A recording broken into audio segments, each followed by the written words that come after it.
दोस्तों यह कहानी कंटिन्यू है। अगर आपने इसके पहले के पार्ट्स नहीं देखे हैं, डिस्क्रिप्शन में आपको लिंक मिल जाएगी, आप वहाँ से देख लें। जब डेविटर और जिम का झगड़ा होना शुरू हो जाता है तब ईथन घर के अंदर था, तो पीछे के दरवाजे से विक्टर ईथन को वहाँ बुलाने को कहता है और कहता है कि तुम्हें और मुझे उस जंगल में जाना होगा। ईथन पूछता है कि क्यों।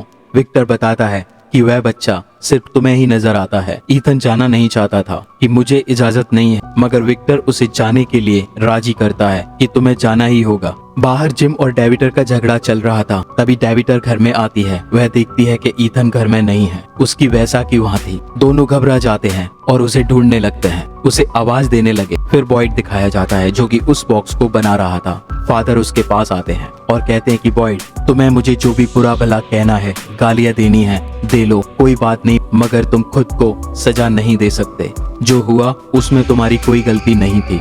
बॉयड को गुस्सा भी बहुत आया था कि तुम और कुछ मत कहना, क्योंकि मामला पर्सनल था। असल में यह बॉयड की पत्नी के बारे में उसके साथ कुछ हुआ था। वह कहानी आने वाले एपिसोड में पता चलेगी। फादर उसे समझाता है कि देखो, तुम्हारे आने से पहले हम ऐसे नहीं होते थे। तुमने इस टाउन को बनाया, तुमने सबकी जान बचाई। माना कि तुम्हारी पत्नी की जान चली गई, तुम्हें उसकी कीमत चुकानी पड़ी, मगर जो हो गया सो हो गया। और भी लोगों के बारे में सोचना होगा। यह सारी बातें कहकर फादर वहाँ से चला जाता है और बॉयड हमें काफी परेशान दिखाई देता है, बल्कि उसका तो एक हाथ भी कांप रहा था। वहीं विक्टर ईथन को उस जंगल में काफी दूर ले आया था। वह अपने सपने के बारे में बात कर रहा था। ईथन विक्टर से पूछता है कि तुम यहाँ कैसे आए, तुम्हारे पेरेंट्स कहाँ हैं? विक्टर कहता है कि मैं बहुत पहले यहाँ आया था।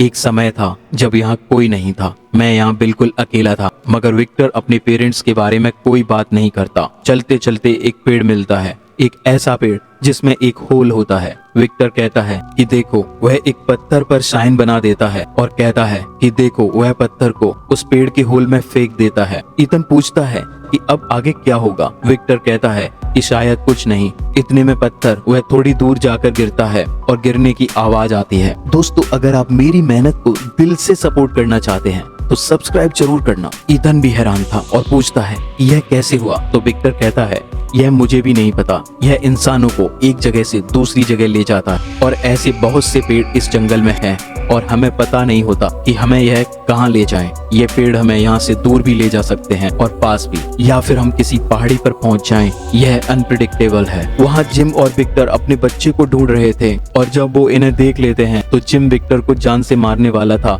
मगर विक्टर के पास गन थी, इसलिए वह जिम को पीछे हटने पर मजबूर करता है। कहता है कि मैं कोई बुरा इंसान नहीं हूँ, किसी को नुकसान नहीं पहुँचाऊंगा। फिर उसकी वजह से जिम उससे कुछ नहीं कहता और विक्टर वहाँ से चला जाता है। ईथन को वह घर वापस ले आते हैं। बाद में जिम बॉयड से बात करता है। फिर विक्टर की हरकतों के बारे में बात करता है कि वह बार बार मुझे परेशान कर रहा है और उसके पास गन भी है। तभी बॉयड कहता है कि ठीक है, मैं डोना से बात करूंगा। वह कहता है कि विक्टर थोड़ा सा अजीब जरूर है, मगर उस पर मुझे भरोसा है, वह ईथन को कभी नुकसान नहीं पहुंचाएगा। वहीं कॉलोनी में फतीमा और एलिस जूली को एक अलग रूम देते हैं जिससे उसे काफी प्राइवेसी मिले। वह वाकई में काफी खुश थी क्योंकि यह लोग उसका इतना ख्याल जो रख रहे थे। तभी डेविटर और जिम बॉयड को खाने पर इनवाइट करते हैं। यह लोग डाइनर में खाना खाते हैं, पर यहाँ एक बात खुलकर सामने आई कि डेविटर और जिम डाइवोर्स लेने वाले थे। यहाँ इनकी जिंदगी में ऐसा क्या हुआ था? असल में इनका एक छोटा बच्चा था। डेविटर घर में थी, गलती से वह बच्चा गिर गया था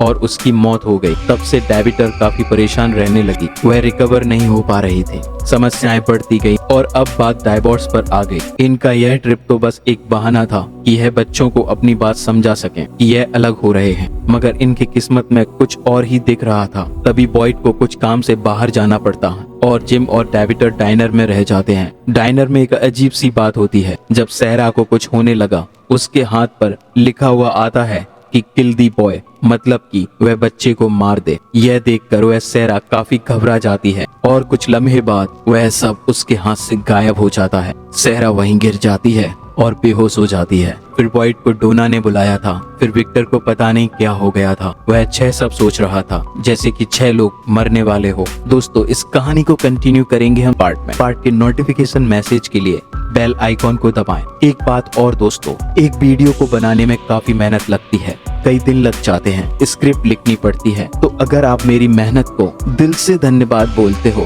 तो सब्सक्राइब जरूर करना, लाइक, कमेंट और शेयर भी करना। मेरी तरफ से आप सभी लोगों को मेरे चैनल को सपोर्ट करने के लिए दिल से धन्यवाद।